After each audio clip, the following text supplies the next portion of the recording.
Hello, I'm Steve Horgan, the Director of Umpiring of USA Field Hockey, and welcome to the 2012 National Rules Briefing. The briefing this year will be broken up into three segments, the first one being new rules, the second being points of emphasis for 2012, and the third being expectations for 2012. So let's get into the new rules. Some of these changes are recent. Other ones, most of us have been playing since the spring. The NCAA picked up the 2-minute green card and the breaking of penalty corners and the shootout, as well as USA Field Hockey. The lifting on the free hits and the own goal are recent changes within the FIH, and we plan on instituting those at both levels this year. So let's talk about lifting on free hits. They added a direct lift associated with the free hit. All other parameters of the free hit are still in place. All this is telling us is that the initial movement of the ball can be a lift up and over, with the parameters being kept in place for the free hit.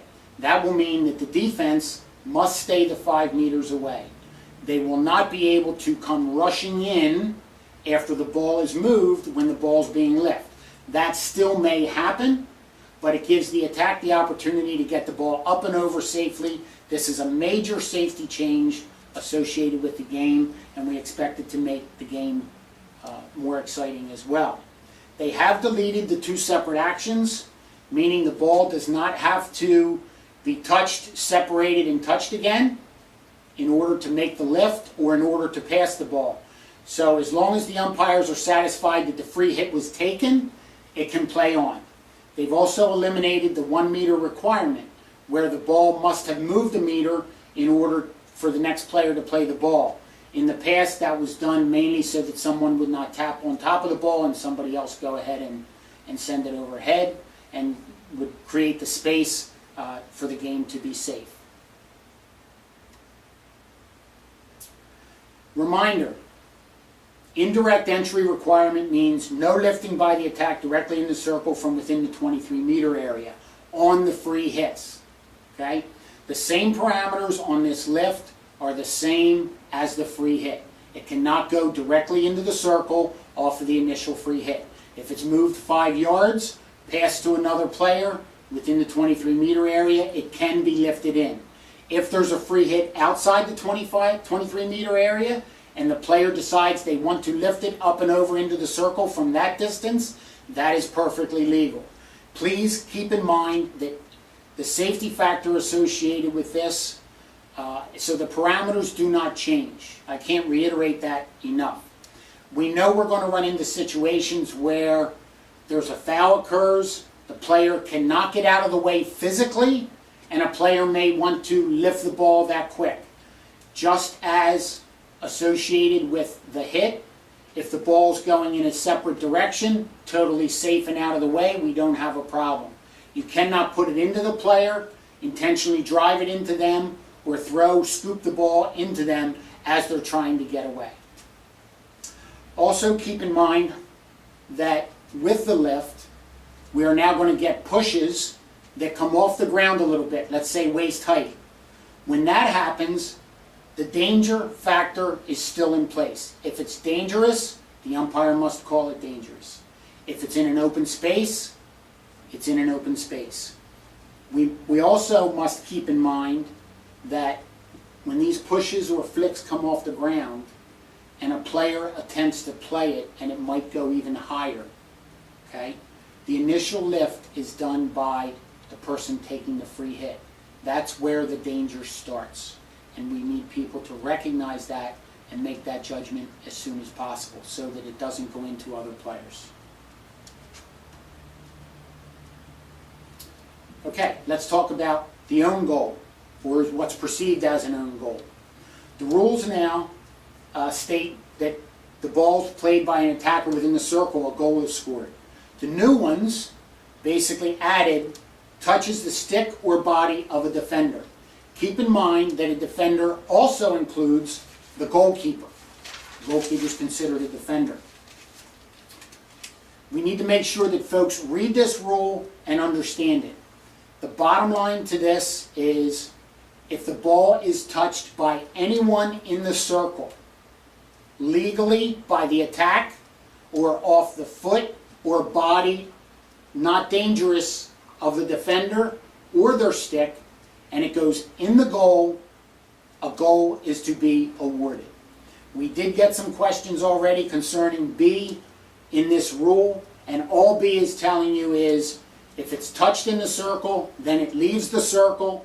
Before a goal can be scored, it must be retouched in the circle by the attack legally, again, or the defense off their foot or body in the non-dangerous manner.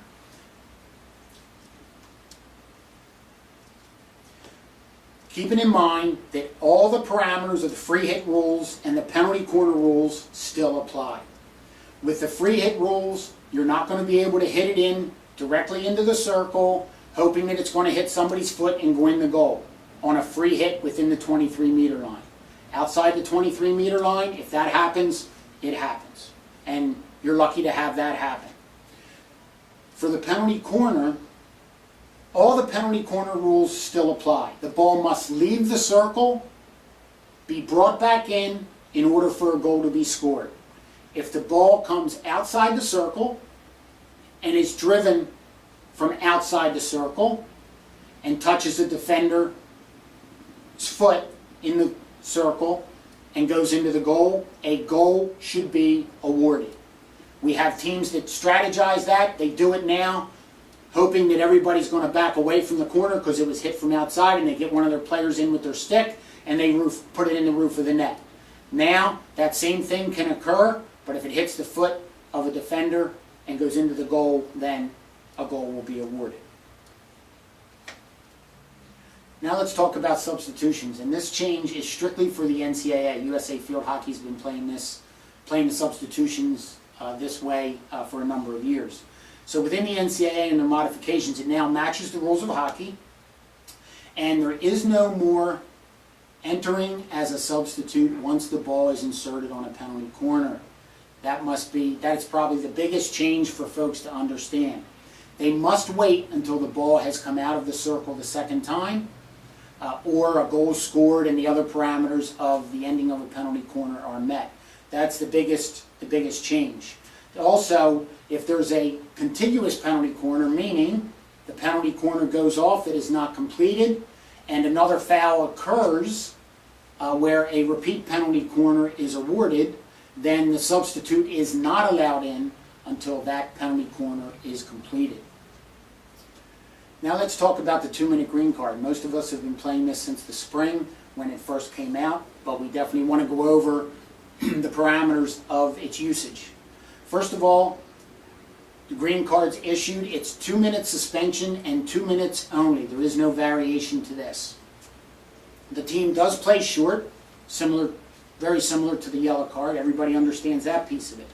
The umpires no longer have to wait for the athlete to exit the field. The umpire should stop the time, write down the number of the player, write down the time that the player is being suspended, so that they will know that 2 minutes beyond that, the player is able to re-enter. The athlete cannot and must not influence play as they're trying to exit the field. If they do so, additional time can be put on. So if they're on with a green card and they go off the field and say they kicked the ball away, then the umpire should be issuing a yellow card with a minimum of a 5-minute suspension. The umpire should restart time immediately, and the game should continue. Some of the other parameters: when the player is seated at the table, the scorer or timer, whoever happens to be there, will be the person who can tell the player when to go back in. Not a coach, not a manager, someone at the table. So when the umpire stops the clock with 5 minutes and 48 seconds left in the first half, the table should recognize that on a green card, the player can go back in with 3 minutes and 48 seconds left on the clock. Again, that is a table responsibility. The umpire must record it and know when the suspension is completed in case someone comes in too soon. Normal substitution rules apply in this situation, so we are very consistent with entry or re-entry to the game. including the penalty corner restrictions. If the penalty corner is not over, or better yet, if the penalty corner is awarded and then the suspension time is completed, that player must wait until all the parameters of the penalty corner substitution are met in order for them to go back in. Even if it's a contiguous penalty corner, meaning one is not completed and another one's awarded, so the parameters must be met. If for some reason the green carded player happens to be the goalkeeper, they must come back in under normal substitution procedures, meaning the umpire must stop the clock, allow them to come in, and because we are dealing with a substitution associated with a fully kitted goalkeeper.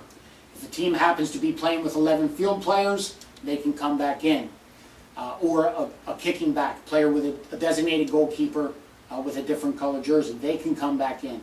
But if it's a fully kitted goalkeeper, then they must come in under normal substitution rules. Please keep in mind with this 2-minute green card, if a team chooses to, and the goalkeeper is the one who is suspended, they can take another field player off and substitute a goalkeeper for that field player so that they do have a fully kitted goalkeeper.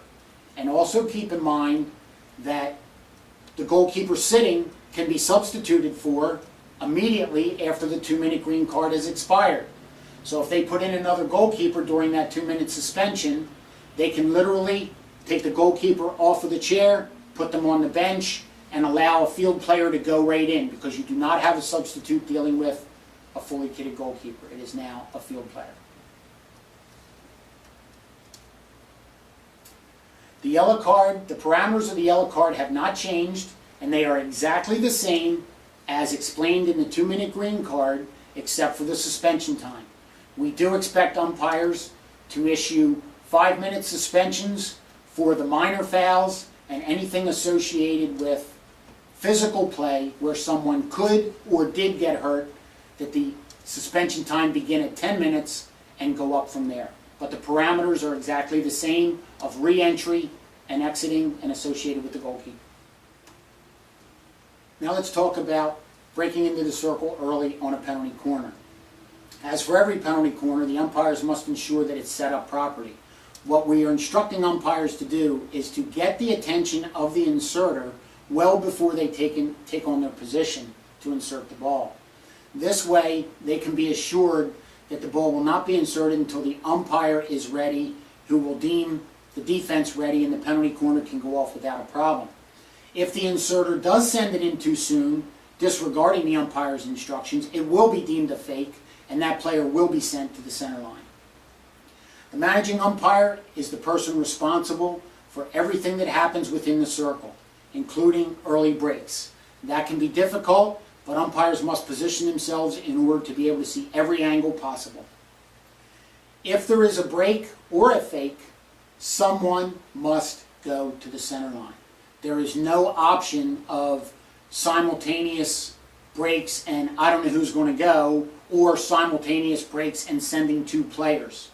For multiple breaks, only 1 player goes.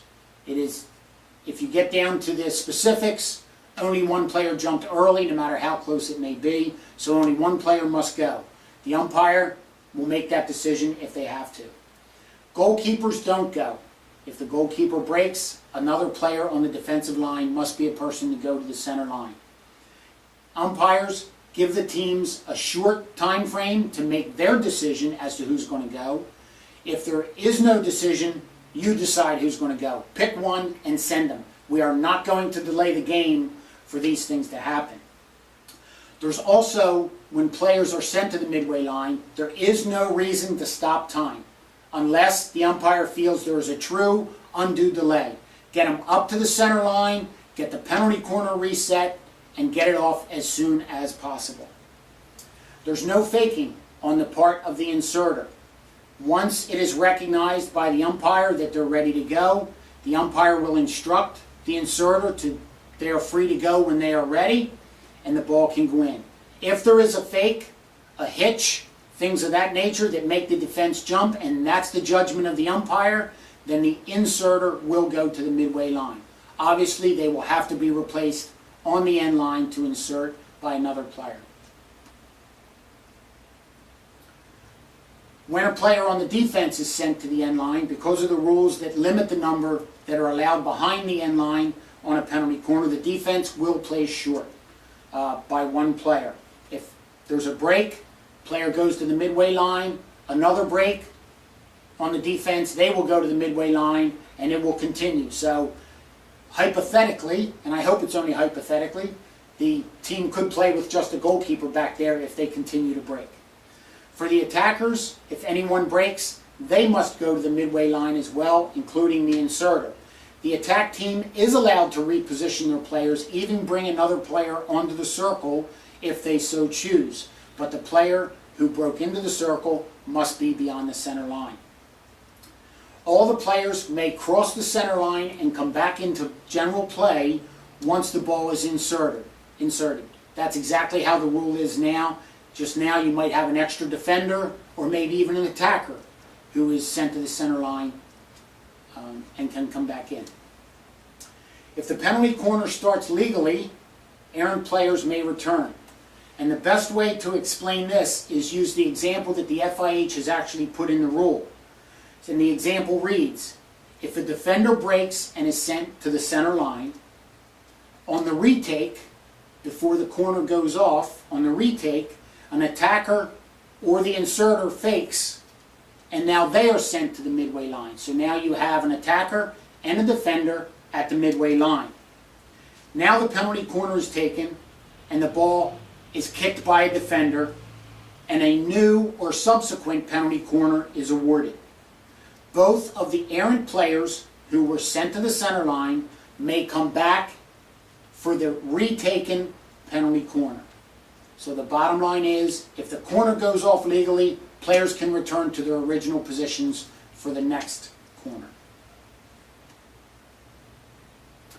Here's a video of one of the setups for a penalty corner. As you see, the defense comes in, the attack comes in, and even the inserter thinks that they're the one that made the mistake. Very difficult from an umpire from this position. Let's see if we can't stop it when all three happen at the same time. Right now, these guys are out, closest to the umpire. The ball has been inserted. This player out here has already stepped in and stepped back out. That's why it's very important, as we run it backwards a little bit, perfect, that the umpire is in a position with an open body and is able to basically peripherally see the players at the top of the circle. In this scenario, as it runs, you're going to see the umpire blows the whistle and points. And if we stop there, we'll run it one more time. And as we stop there, this attack player thinks she's going, this attack player thinks she's going, this defender thinks she's going. In this scenario, the umpire must only choose one. Something had to happen first, and that's the decision the umpire has to make. Let's take a look at a penalty corner where players break the line simultaneously. If we run the video, you'll see number 8 and 14 come out. And of course, number 14 goes a bit further. But at a closer look, you'll see that they actually break almost simultaneously. If we run that back, we can see that they're both coming out at the same time.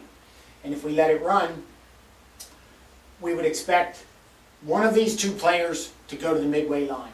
The easiest one is going to be number 14, as she was the flyer and she was out, but it would be the umpire's decision, and they have to make that decision swiftly and correctly. Now let's talk about the shootout. First of all, keep in mind that overtime play procedures do not change.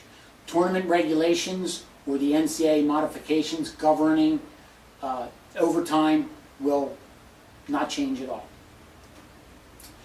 Now the tiebreaker after the overtime play is completed is a shootout. It's basically a one-on-one. The format is the same as the old penalty stroke competition. Both teams select five players to be part of the shootout. Within the shootout, there is no sudden victory. So after the first sets of 5, if the goals are tied, we go to the next set of 5 and the next set of 5.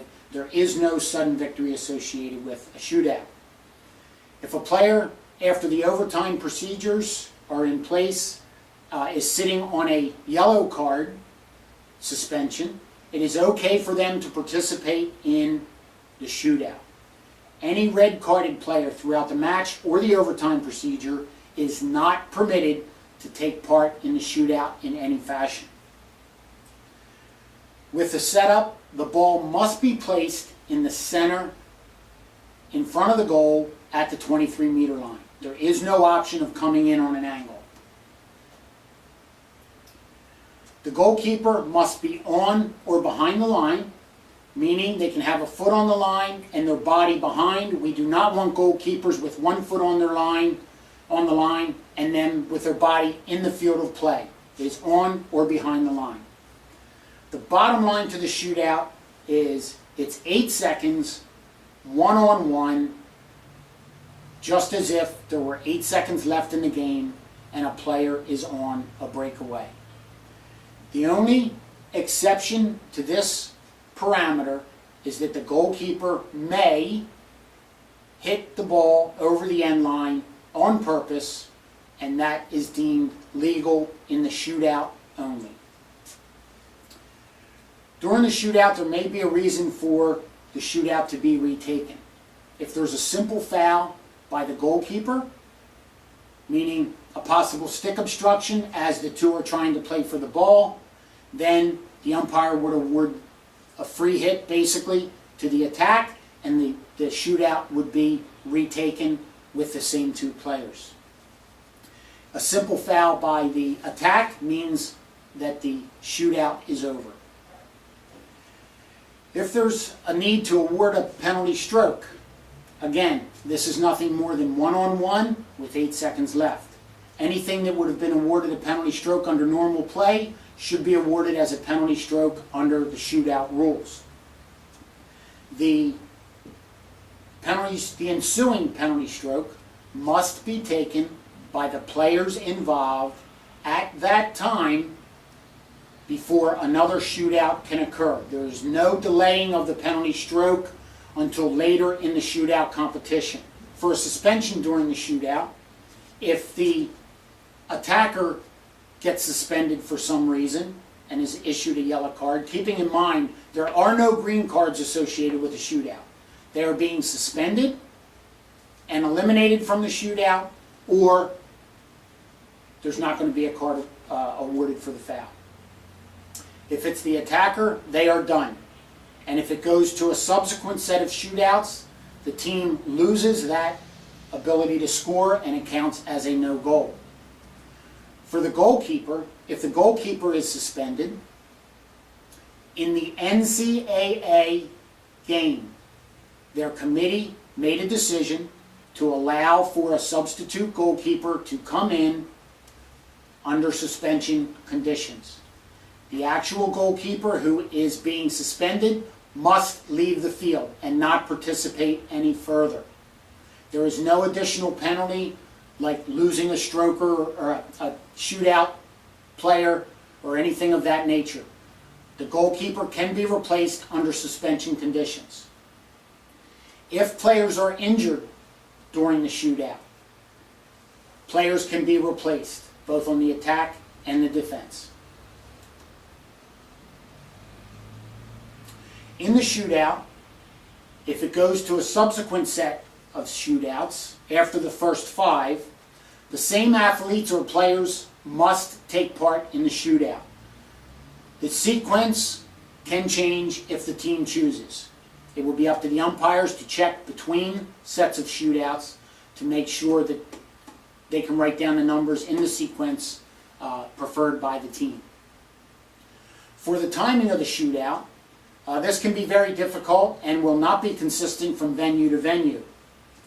If there is a visible clock with an audible horn that is working properly and has been the official time throughout the match, that will be the official time associated with the shootout. It will be set at 8 seconds, the umpire will blow the whistle, the time will count down, and the horn will go off. There is no need to stop the time anywhere during the shootout process. The clock should count down, the horn will go off, and then the timer can reset the time to 8 seconds for the next shootout. If there is not a visible clock or the clock system is not working, the umpires will be responsible for time. While we're on timing, how does the shootout start and how does the shootout end? The shootout will start with the whistle of the managing umpire, and unless there's a foul, the 8 seconds will elapse and the horn will sound or the whistle will be sounded by the support umpire on the end line. For positioning and movement of the umpires, you take up a position as you almost normally would for a one-on-one breakaway. Many umpires will start at the top of the circle and work their way in as the attacker comes in and follow the play. You are free as the engaged umpire to move wherever you see fit to have the best angle. You make your decision. If your decision needs to be talked about with your partner, you can do that, but you're free to move wherever you need to. Communication is key. This is a very important piece of settling a winner in a match. So make sure the lines of communication are open between the two umpires. If you have to discuss a situation where an umpire is unsighted because of a goalkeeper laying down, they can always ask their partner for help after the fact and make a decision accordingly. Just a couple reminders on the shootout. The own goal is still in place. If the ball deflects off of the goalkeeper and goes into the cage, even if it is struck from outside the circle, will be a goal.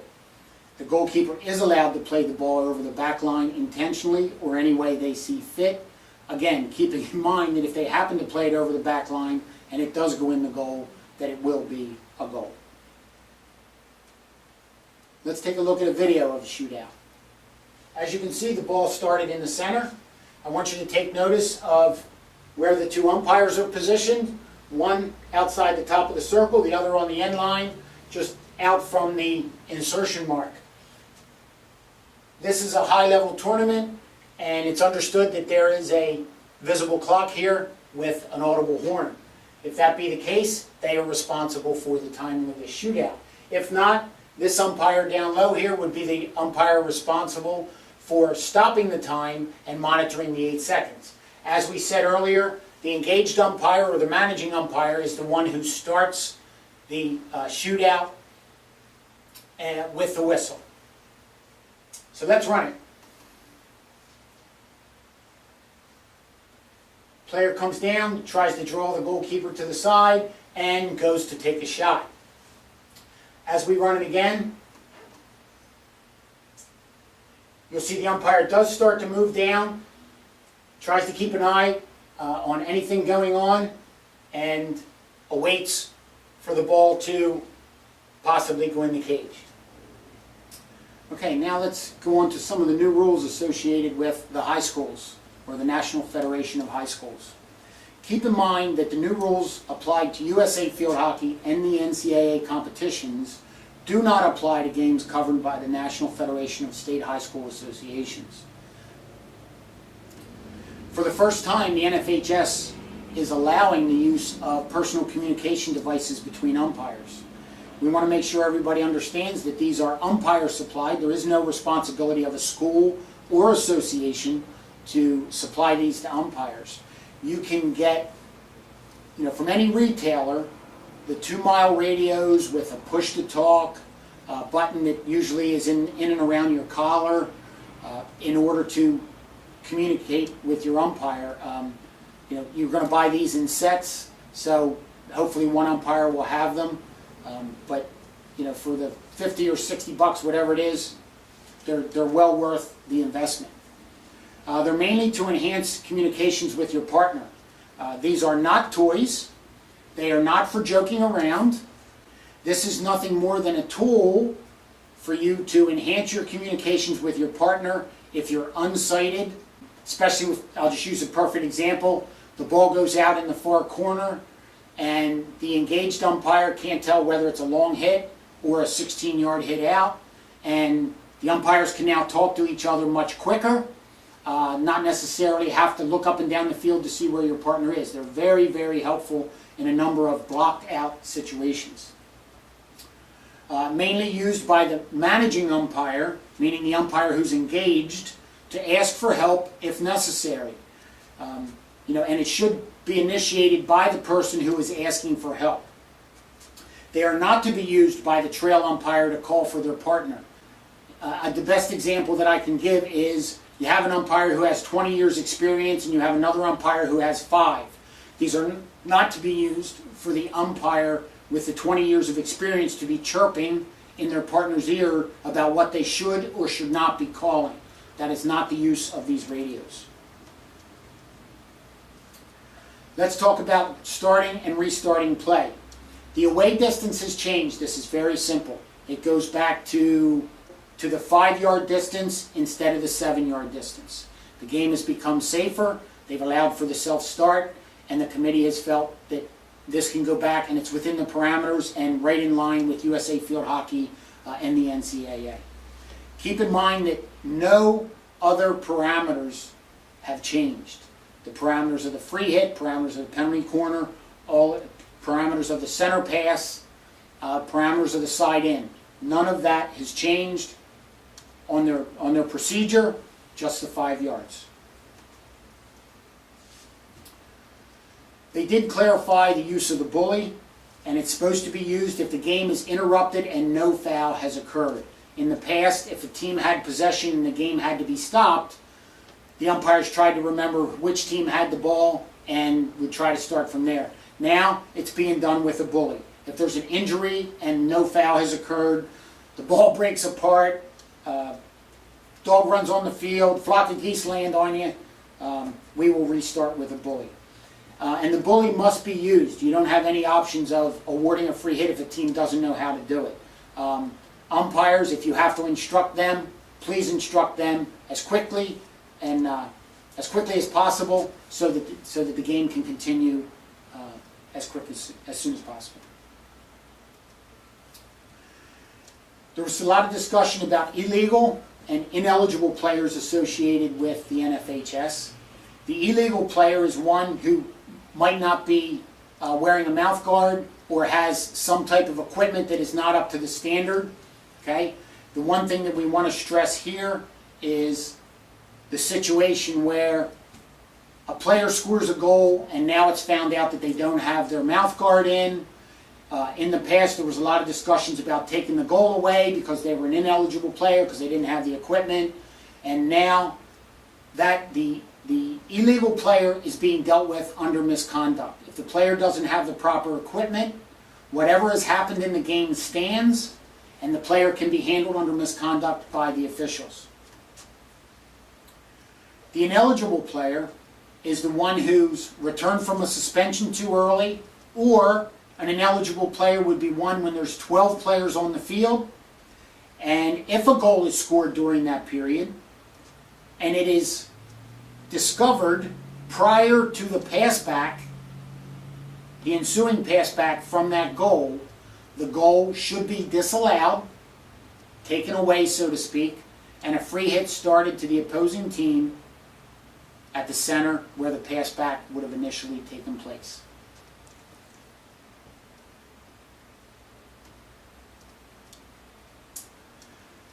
The misapplication challenges is a spot where there was an option for a team to question the proper procedures of a decision of the umpire.